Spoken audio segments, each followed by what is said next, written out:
Hello friends, இன்றைக்கி என்ன பார்க்க போகிறோம்னா நம்ம வயலில் நாங்கள் எப்படி வெள்ளாமை போடுறோம்னு பார்ப்போம் வாங்க. இந்த அளவுக்கு புல் இருந்துச்சு வயலில், அதை புழுதி எடுத்து போட்டிருக்கோம். புழுதி எடுக்கிறதுனா ட்ரக்கை வச்சு மண்ணை கிளறி விடுறது. இந்த மாதிரி கிளறி விட்டால் வெள்ளாமை நல்லா வரும், புல்லும் நிறைய மண்டாது, களை எடுக்கிற வேலை கொஞ்சம் மிச்சமாகும். அதனால் இந்த மாதிரி கிளறி விட்டுக்கிறணும். அடுத்த ஸ்டெப்பு நாத்தங்காய் உழுதான். விதை பாவறக்கு உள்ள இடத்த மட்டும் அணை வச்சுட்டு நாத்தங்காயில் நல்லா ஒரு தடவைக்கு 2 தடவை நல்லா உழுது எடுத்துக்கிறணும். அடுத்த ஸ்டெப்பு விதை நெல் ஊற போடணும். விதை நெல் ஊற போட்டாச்சு.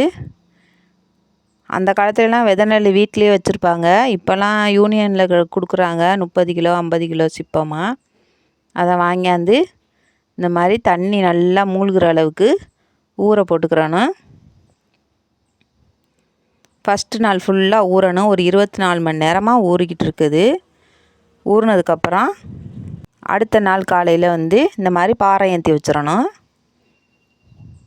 இது 24 மணி நேரம் இருக்கணும். அதாவது நெல்லை கீழே வச்சு அந்த ஊர் நெல்லை வச்சு அதுக்கு மேலே ஈர சாக்கை போட்டு அதுக்கு மேலே கல்லுகளை தூக்கி வச்சு நல்லா வெயிட்டாக வச்சிடணும்.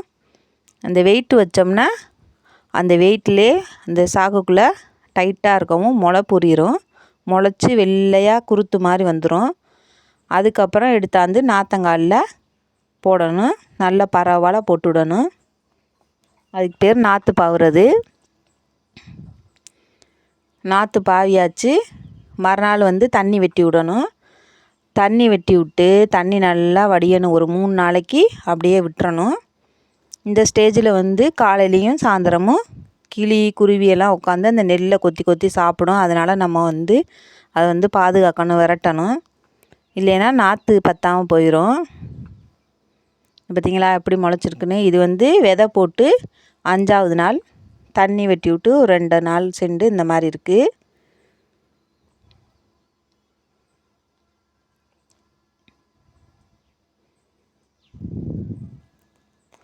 வெள்ளாமை போடுறது ஒன்றும் அவ்வளோ ஈஸி கிடையாது ஃப்ரெண்ட்ஸ். எவ்வளோ கஷ்டப்பட்டு போடுறோம் தெரியுமா? எவ்வளோ ப்ராசஸ் இருக்குது இதில். கரெக்டாக எல்லாம் பண்ணாதான் நம்மளுக்கு நல்ல அறுவடை கிடைக்கும். அங்கே வயலுக்குள்ளே மோட்டர்லேருந்து தண்ணி விழுகிறதுக்கு பள்ளம் மாதிரி தோண்டி வச்சுருக்கோம். இதுக்குள்ளே விதை நெல் ஊற போடலாம், குளிக்கலாம், எல்லாம் பண்ணிக்கலாம். நல்லா ஸ்விம்மிங் பூல் மாதிரி இருந்துச்சு. பார்த்திங்களா விதை நெல் பாவி. இது 5ஆவது நாள். ஃபஸ்ட்டு நாள் ஊற போட்டால், 2ஆவது நாள் பாறை ஏற்றுனா, 3ஆம் நாள் விதைச்சோம், 4ஆம் நாள் தண்ணி வெட்டி விட்டோம், 5ஆவது நாள் இந்த அளவுக்கு முளைச்சிருக்கு.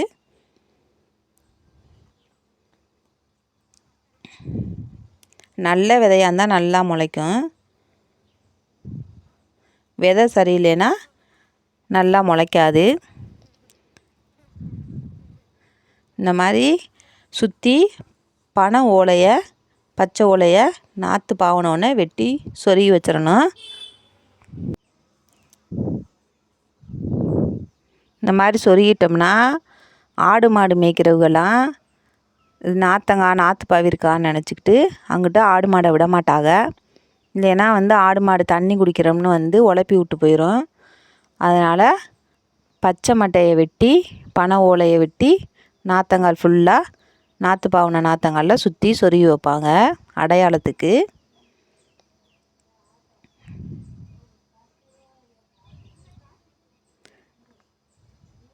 எப்படி இருக்குது பார்த்திங்களா எங்கள் வயல். இந்த மாதிரி இன்ட்ரெஸ்டிங்கான வீடியோலாம் பார்க்கணுன்னா எஸ்ஆர்பி சிஸ்டர்ஸ் சேனலை சப்ஸ்கிரைப் பண்ணி வச்சுக்கோங்க. மறக்காமல் பெல் பட்டன் அமைக்கிருங்க. லைக் போடுங்க, கமெண்ட் பண்ணுங்கள் ஃப்ரெண்ட்ஸ். உங்களுக்கு இன்னி வர்ற வீடியோலாம் வயல் வீடியோ நிறைய வரும். வெள்ளாமை எப்படி போடுறதுன்னு ஒன்றொன்னா எடுத்து போடுறேன் ஃப்ரெண்ட்ஸ்.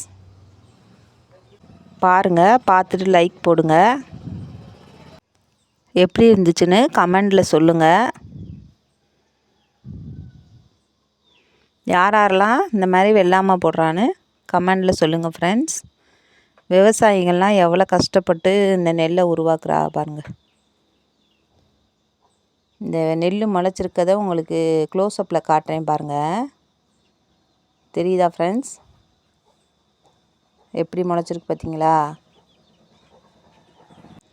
இன்னும் பாருங்கள், இந்த அளவுக்கு முளைச்சிருக்கா. இந்த நாற்றை பிள்ளை மாதிரி பாதுகாக்கணும் 30 நாளைக்கும். அப்போ தான் நல்லா வளரும். கண்ணும் கருத்துமாக கொஞ்சம் கொஞ்சமாக பார்த்து பார்த்து வளர்க்கணும் ஃப்ரெண்ட்ஸ். பிள்ளைகளை வளர்க்குற மாதிரி வளர்க்க வேண்டியிருக்கு நாற்றை. இது 28வது நாள் பிடுங்கி நட்டோம்னா நல்லாயிருக்கும். வயல்லாம் உழுதுட்டு 28வது நாள் இல்லைன்னா 30வது நாள் இதை பிடுங்கி நட்டுறணும் ஃப்ரெண்ட்ஸ். இந்த வீடியோ எப்படி இருந்துச்சுன்னு கமெண்டில் சொல்லுங்கள் ஃப்ரெண்ட்ஸ். Okay, bye friends.